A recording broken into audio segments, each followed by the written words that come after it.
You always want to read the instructions. Sometimes you'll glean some useful information from them. In fact, always. The rudder is built with the same general construction.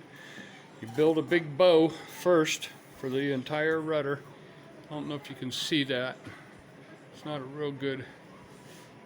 real bright in my viewfinder here. Anyways,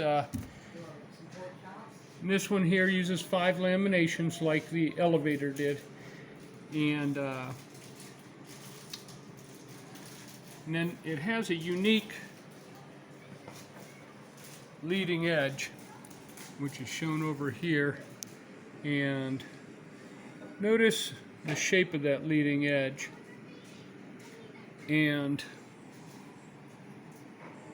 then let's see. Well, here's looking at the bottom of it, looking up through the elevator. And then down here, this here is all gusseted, but there's no blocking, of course, because you got the bolts right there. But you got a good heavy gusset. All the other stuff with the blocking the corners is all the same. And then when you get to the hinge part and slotting the leading edge, this here board here, this here stick of wood right there is the leading edge, and you're looking up through it. And to get the center of the hinge pin on the center line of the rudder, you got to saw the little slot for the hinge off to one side, and then when you attach the hinge, you reverse one of the legs of the hinge and then put the pin back in. And that's what you're seeing there.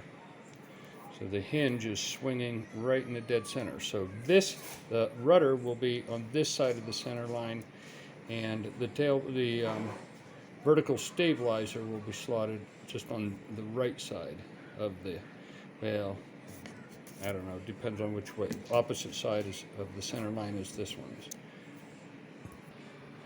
And if you were watching any of my other videos, I put the nails all in the outside whenever I was doing the bows. I'm going to do the inside, because when I do the wingtip bows, my jig, I always put the nails, it's a permanent jig actually, and I put the nails on the inside.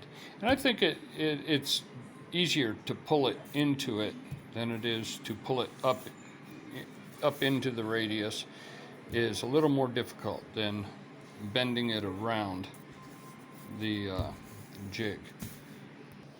This time I'm going to put the cellophane down before I put the nails through, although I might need to re-put it down, then I'll push it over the nails, but this here just seems a lot easier doing it this way.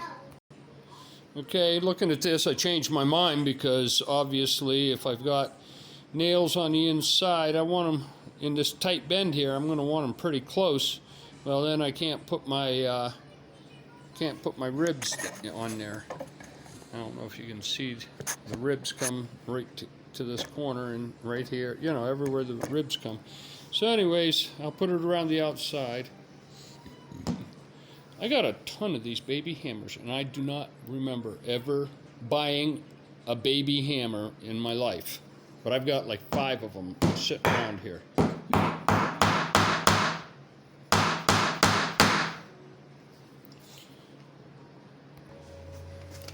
So next thing we'll do is come around here and straighten up the nails.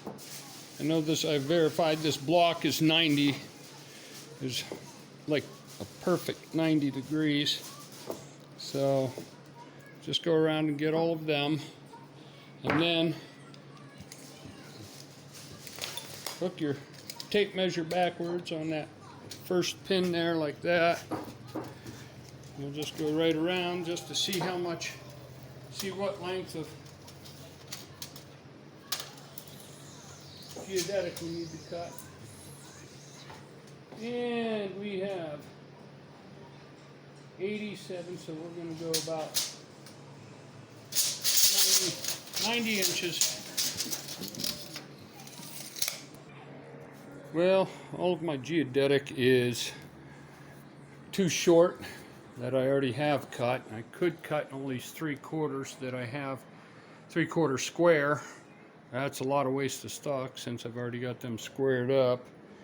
So I guess tomorrow morning I'll go outside and cut this 11-foot board, and there's always need for geodetic, so I'll go ahead and make a bunch.